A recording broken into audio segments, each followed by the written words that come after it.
नमस्कार भाई और बहनों। आप सभी ने सुना पढ़ा होगा कि नासा ने अमेरिका की जो अंतरिक्ष संस्था है दावा किया था कि 1969 से 72 तक उन्होंने आदमी को चांद की सतह पर उतारा था। इसके अलावा अभी 10 साल से आपने ये भी सुना होगा कि बहस चल रही थी कि क्या ये मिशन झूठा थे, केवल सोवियत रूस को पीछा करने के लिए मनोवैज्ञानिक रूप से, तकनीकी रूप से इनको नकली यहाँ धरती पे शूट किया गया था और चंद्रयात्री कभी चांद पर गए नहीं थे। इससे पहले मैं आपको वो जो वीडियो 30 सेकंड का मेरे पास जो है, जो लीक हुआ है, वो 16 मिलीमीटर रील थी और उसको दिखाऊं जिसने सारी पोल खोल के रख दी है। मैं कुछ ये संक्षेप में बताना चाहता हूँ कि सवाल क्यों उठने लगे थे ये। सबसे पहले आप देखिए कि वहाँ पर चांद पे वातावरण में ना तो हवा है ना कुछ है, वहाँ पे कोई वातावरण नहीं है, निर्वात है। तो चंद्रयात्री झंडा लगाने की कोशिश कर रहे थे और झंडे फैल रहे हैं, फड़फड़ा रहे हैं। वो कैसे फैले और फड़फड़ा, इस पे सवाल उठे थे। इसके अलावा सूरज ही एक प्रकाश का स्रोत है और उसके फिर भी अगर जैसे सूरज में आप खड़े होंगे तो आपकी जो छाया और दूसरे ऑब्जेक्ट की छाया बनेंगी, वो छाया सब समानांतर चलती है, ना कि एक दूसरे को काटती हैं। एक दूसरे को जब काटते हैं आपके दूसरे स्रोत भी साथ में हों। ये वहाँ के चित्रों में देखोगे कि आप छाया एक दूसरे को काट रही हैं चंद्रयात्रियों की। तीसरा, वहाँ पे 1/6 गुरुत्वाकर्षण शक्ति है धरती के मुकाबले, बहुत कम। यहाँ 1 फीट उछलेगा, वहाँ पे 6 फीट उछलेगा। तो इसको चलने के लिए लोग उछल के चलने की बनाने के लिए, सिमुलेशन करने के लिए उन्होंने क्या किया कि तारों का इस्तेमाल किया, लोहे के तारों का। शूटिंग में भी काम में लेते हैं लोग। तो वो सब तार भी दिखने लगे, तो उसकी वजह से भी सवाल उठ रहे थे। लेकिन सबसे ज़्यादा बड़ा अब ये आया, जो मैं आपको फुटेज बता रहा हूँ। 2013 में रेड बर्ड नाम के एक यूज़र हैं यूट्यूब के, उनके बाबा जॉनसन स्पेस सेंटर नासा में काम करते थे और उन्होंने वो रील 16 मिलीमीटर की सेल्यूलाइड फिल्म है प्लास्टिक की, उसको संभाल के रख दिया था। वो खत्म हो गए, उनके बच्चे ने सेफ खोली, उसको देखा, आंखें फटी रहेगी, उसने इसको वीडियो पे कन्वर्ट किया। 2013 में उन्होंने इसको यूट्यूब पे अपलोड कर दिया। आप देखेंगे, आपकी भी आँख खुल जाएंगी कि ये शूटिंग्स जमीन पर हुई है, ना कि चांद पे। तो आप इसमें देखेंगे कि अपोलो 16 का दृश्य है। चंद्रयान जो 4 टांगों वाला यान है, वो पीछे दिख रहा है आपको।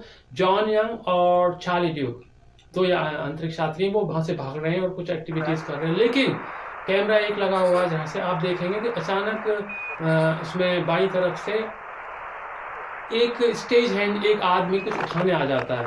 जबकि चंद्रमा पे 2 यात्री गए हैं, वो तीसरा आदमी उठाने आया था, चौथा आदमी उसको वहां से फ्रेम से निकालता है। तो ये जो शॉट था ये रिजेक्ट हो गया था, और लेकिन उसको फिल्म को उन्होंने बाद में रख लिया। जबकि ऑफिशियली जब उन्होंने दिखाया, तो ऑफिशियली जो फुटेज थी टीवी पे दिखाई गई थी, उसमें वो या तीसरा आदमी चौथा आदमी कोई आता नहीं दिख रहा है। इससे सिद्ध हो गया कि ये सारी यात्राएं जो आप चंद्रयान में की थी, ये सारी की सारी चंद्रमा पे जाने की बजाय धरती पर ही शूट हुई थी, नेवादा के रेगिस्तान में। जो और इसके अलावा एडवर्ड एयरफोर्स बेस की तरफ थी, उन्होंने स्टूडियो बनाए थे जहाँ शूट हुई थी।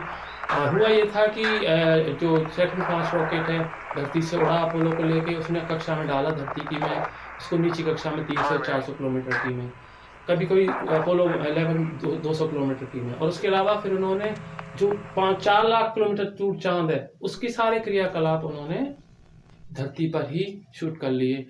इसके क्योंकि मेरे पास कुछ और भी लेटेस्ट नए खुलासे हैं, उसको मैं आप अगले वीडियो में जाहिर करूंगा, और उसके लिए आप मेरे को सब्सक्राइब करना ना भूलें। सबसे बड़ी बात ये थी इसमें कि जो जिस कैमरे के एंगल से और जिस कैमरे की क्वालिटी से ये फुटेज मिली थी, चंद्रमा पे जब उन्होंने ऑफिशियल फुटेज दिखाई थी, वो बिल्कुल कैमरा अलग और दूसरे कैमरे से, दूसरी उसकी क्वालिटी भी अच्छी थी और उसका जो ऑडियो था, आवाज़ थी, वो भी अच्छी थी। इसका मतलब, क्योंकि चंद्रमा पर वो उनका जो मून बगी थी, जो चलने वाली गाड़ी थी, उस पर उन्होंने वो कैमरा लगाया हुआ था। केवल एक कैमरा था जिससे वो हो सकता था, जिससे शूट वो कर रहे थे।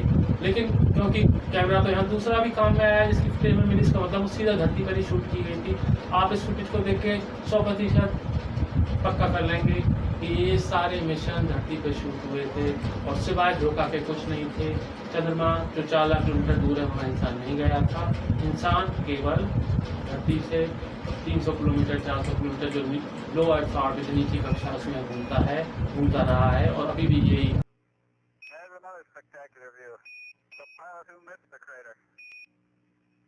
मैं कुछ ये संक्षेप में बताना चाहता हूँ कि सवाल क्यों उठने लगे थे ये।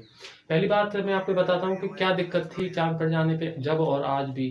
होता ये है कि धरती के चारों तरफ एक विकिरण की पट्टी है। ये चाँद का मॉड्यूल है, ना कि धरती का।